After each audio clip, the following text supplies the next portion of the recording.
అదేవిధంగా అధ్యక్ష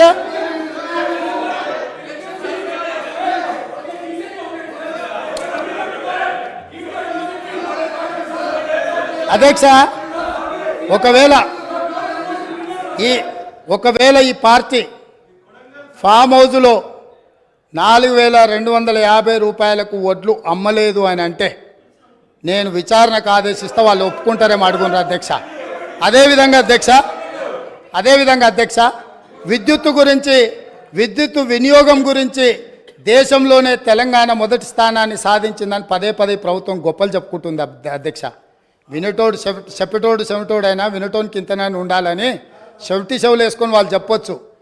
విద్యుత్ తలసరి వినియోగంలో తెలంగాణకు మొదటి స్థానం లేదు అధ్యక్ష. పచ్చి అబద్ధాలు చెప్పి బ్రతకాలని చూస్తున్నారు. అబద్ధాల పునాదుల మీద ఏర్పడ్డ పార్టీ, అబద్ధాల పునాదుల మీద అధికారంలోకి వచ్చిన పార్టీ, అబద్ధాల పునాదుల మీదనే పరిపాలన సాగించిన పార్టీ ఈరోజు ప్రతిపక్షంలో కూడా మళ్ళీ అబద్ధాలనే నమ్ముకొని అబద్ధాలనే ప్రాతిపదికన ఇంకా ప్రజల్ని మభ్యపెట్టాలనే ప్రయత్నం చేస్తున్నారు అధ్యక్ష.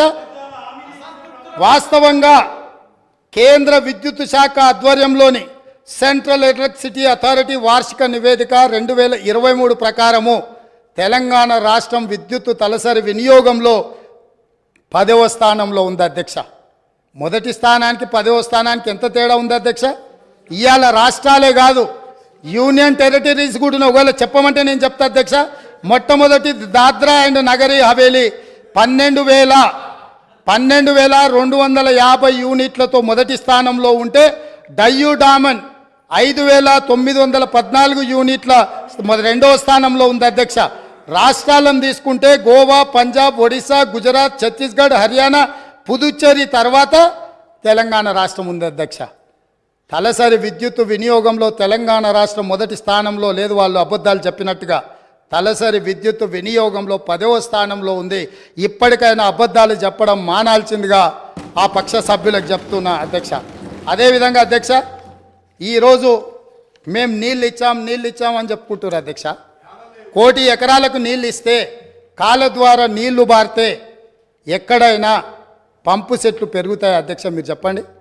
కాలువల ద్వారా మన పొలాలకి నీళ్ళు ఒకవేళ రాష్ట్ర ప్రభుత్వం అందించి ఉంటే, కాలువల ద్వారా ప్రతి ఎకరాకు 1 కోటి ఎకరాలకు నీళ్లు వచ్చి ఉంటే, తెలంగాణ రాష్ట్రం ఏర్పడ్డప్పుడు దాదాపుగా వారి లెక్కల ప్రకారం 19 లక్షల పంపు సెట్లతో తెలంగాణ రాష్ట్రం ఏర్పడితే ఇవాళ 29 లక్షల పంపు సెట్లకు తెలంగాణ పెరిగిందంటే కాలువల ద్వారా నీళ్ళు ఇచ్చినాము, లక్షల కోట్ల రూపాయల ఖర్చు పెట్టినాము, కాళేశ్వరంతో 1 కోటి ఎకరాలకు నీళ్ళు ఇచ్చినామని చెప్పి వాళ్ళు కల్పిస్తున్న ప్రచారము శుద్ధ అబద్ధమన్న సంగతి మీ ద్వారా ఈరోజు తెలంగాణ ప్రజలకు చెప్పదలుచుకున్న అధ్యక్ష. నిజంగానే మీరు ఎక్కడి నుంచి అయితే వచ్చిరో, నేను ఎక్కడి నుంచి అయితే వచ్చినో, మన కొడంగల్, తాండూరు, వికారాబాద్, పరిగి, చేవెళ్ళ వరకు ప్రాణహిత చేవెళ్ళ ప్రాజెక్టు పూర్తి చేసి 10 సంవత్సరాలలో మన ప్రాంతానికి చివరి ఎకరాకు నీళ్ళు ఇచ్చుంటే బోరు మోటార్ల మీద, కాలిపోయే మోటార్ల మీద, పేలిపోయే ట్రాన్స్ఫార్మర్ల మీద, ఈ ప్రభుత్వం చెప్పే అబద్ధాల మీద మన ప్రాంత రైతులు బ్రతకాల్సిన అవసరం ఉండేనా అధ్యక్ష? ఆనాడు కృష్ణానది జలాలు, గోదావరి జలాల మీద చర్చ జరిగినప్పుడల్లా ఉమ్మడి రాష్ట్రంలో సమైక్య పాలనలో తెలంగాణ రాష్ట్రానికి వివక్ష సాగుతుంది, నా ప్రాంతం మీద దాడి జరుగుతుంది, నా ప్రాంతానికి రావాల్సిన నీళ్లు రావడం లేదు, మా నీళ్లు మాకు కావాలి అని ఆనాడు తెలంగాణ ప్రజలందరూ కొట్లాడినరు. ఆనాడు కారణం ఉంది కొట్లాడడానికి. ఎందుకంటే పాలకులు మనవాళ్ళు కాదు, వడ్డించేవాడు మనవాడు కాదు, వివక్ష చూయించి ఉండొచ్చు, మనకు అన్యాయం జరిగి ఉండొచ్చు అధ్యక్ష. ఆనాడు పోరాటం జరిగి ఉండొచ్చు. ఈరోజు నేను అడుగుతున్న జూన్ 2, 2014 నుంచి ఈనాటి వరకు తెలంగాణ రాష్ట్రానికి ముఖ్యమంత్రి ఉన్న వ్యక్తి ఈ తెలంగాణ బిడ్డ కాదా? ఈ వివక్ష ఎందుకు నా వికారాబాద్, నా కొడంగల్, నా చేవెళ్ళ, నా ప్రాంతం ఆనాడు నిర్మించి 10,000 కోట్ల రూపాయలు ఖర్చు పెట్టిన ప్రాణహిత చెవెళ్ళ ఎందుకు ఎగిరిపోయింది? ఇయాలటికి అదే ఎడారిగా ఈ కృష్ణానది జలాలు అందక ఎందుకు మనము వలసలు పోతున్నాము? ఈ వివక్ష కారణం వీళ్ళు కాదా అధ్యక్ష? లక్షల కోట్ల రూపాయలు ఖర్చు పెట్టి ఇవాళ తెలంగాణలో ఎవరి పాడైందో ఈ తెలంగాణని పాడుకునే పరిస్థితి ఎందుకు వచ్చింది అధ్యక్ష? 10 సంవత్సరాల నాడు వివక్షతోటి ప్రాజెక్టులు పూర్తి కావడం లేదు.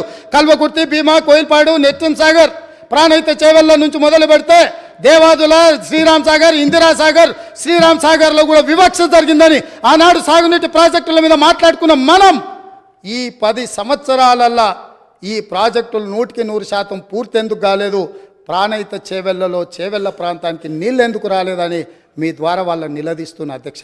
ఎందుకు నా పాలమూరు రంగారెడ్డి ఎత్తిపోతల పథకం వివక్షకు లోనైంది, ఎందుకు ఇవాళకి నా పాలమూరు ఎడారిగా మారింది, ఎందుకు ఇవాళకి నా పాలమూరు నుంచి వలసలు పోతూనే ఉన్నాయి, వలసలు వెళ్ళే బస్సులు అక్కడే ఉన్నాయి. ఆ పాలమూరు బిడ్డలు కరీంనగర్ నుంచి పారిపోయి ఈ ప్రాంతానికి వలస వస్తే గుండెల్లో పెట్టి చూసుకొని భుజాల మీద మోసి పార్లమెంటుకు మేము పంపిస్తే, పాలమూరులో ఊరు లేకపోయినా పార్లమెంటులో నోరు లేకపోయినా మేము ఎంపీగా గెలిపించి మిమ్మల్ని పంపిస్తే, మీరు రాష్ట్రం వచ్చినాక ముఖ్యమంత్రి అయినాక 100% గుండెల్లో పెట్టి చూసుకోవాల్సిన బాధ్యత ఆనాటి ముఖ్యమంత్రి గారికి లేకుండేనా? మా పాలమూరు బిడ్డలు చేసిన నేరమేంది? నీకు ఓట్లేసి ఎంపీగా గెలిపించడమేనా? నిన్ను నమ్మి ఆర్జీఎస్ ప్రాజెక్టు ఈ రోజుకు ఇప్పటికీ పూర్తి కాలేదు. ఎందుకు ఇప్పటికీ అలంపూరు ప్రాంతంలో మీరు టెంకాయలు కొట్టిన ప్రాజెక్టులు పూర్తి కాలేదని నేను అడుగుతున్నా అధ్యక్ష. ఎందుకు ఈ వివక్ష అని నేను అడుగుతున్నా. మేము ఎంపీగా గెలిపించకపోయిన ఉంటే, ఆ పాలమూరు జిల్లా ప్రజలు నీకు ఓటు వేయకపోయినుంటే నీ రాజకీయ భవిష్యత్తు ఎక్కడుండేది? ఇవాళను గొప్పలు చెప్పుకునే ఈ అవకాశం ఎక్కడుండేదని నేను అడుగుతున్నా అధ్యక్ష. అందుకే ఈరోజు పాలమూరు రంగారెడ్డి ఎత్తిపోతల పథకాన్ని జాతీయ ప్రాజెక్టుగా సాధించలేదు, రాష్ట్ర నిధులతో పూర్తి చేయలేదు. అందుకే ఈరోజు ప్రతిపక్షంలో ఉన్న మీకు మొట్టమొదట పాలమూరు జిల్లా ప్రజలు క్షమాపణ చెప్పి ఈ సభలో ప్రసంగాన్ని ప్రారంభించనుంటే నిజంగానే పాలమూరు ప్రజలు మిమ్మల్ని క్షమించి ఉండేవాళ్ళం. 2009-10లో కృష్ణానది ఉప్పొంగినప్పుడు, వరదలు వచ్చినప్పుడు, అలంపూరు ప్రాంతంలో కొట్టుకుపోయినప్పుడు అలంపూరు ప్రాంత ప్రజలకు మహబూబ్ నగర్ ఎంపీగా శాసనసభ ప్రతిపక్ష నాయకుడు కల్వకుంట్ల చంద్రశేఖరరావు గారు ఒక మాట ఇచ్చారు. ఈ ప్రాంతం నిండా మునిగిపోయింది, మీ ఇండ్లన్నీ కొట్టుకుపోయినాయి, మీకు ప్రభుత్వం ఇండ్లు ఇప్పించకపోతే బంజారాహిల్స్ నందినగర్లో ఉన్న నా ఇల్లు అమ్మి మీకు ఇల్లు కట్టిస్తా అన్నాడు. మేము ఆయన ఇల్లు నమ్మి కట్టించమని మేము అడుగుతలేము అధ్యక్ష. కానీ ప్రభుత్వం వచ్చిన 10 ఏళ్లలో నువ్వు కట్టిస్తాన్న డబుల్ బెడ్రూమ్ ఇండ్లు ఆ అలంపూరు ప్రాంతంలో మునిగిపోయిన పేదలకు కట్టించి ఉంటే ఈరోజు నీకు ఇక్కడ నిలబడి మాట్లాడే అధికారము, అవకాశం ఉంటుండే. ఇవాళ అలంపూరు ప్రాంతంలో కనీసం ఆ ఇండ్లైనా కట్టించని పరిస్థితి ఈరోజు దాపరించింది. అదేవిధంగా మా పొన్నం ప్రభాకర్ గారు తెలుసు, మిడ్మానేరు ముంపు బాధితులకు కొన్ని సంవత్సరాలుగా వాళ్ళు పోరాటం చేస్తున్నారు, ఆరాట పడుతున్నారు. ఈ రాష్ట్రానికి ముఖ్యమంత్రి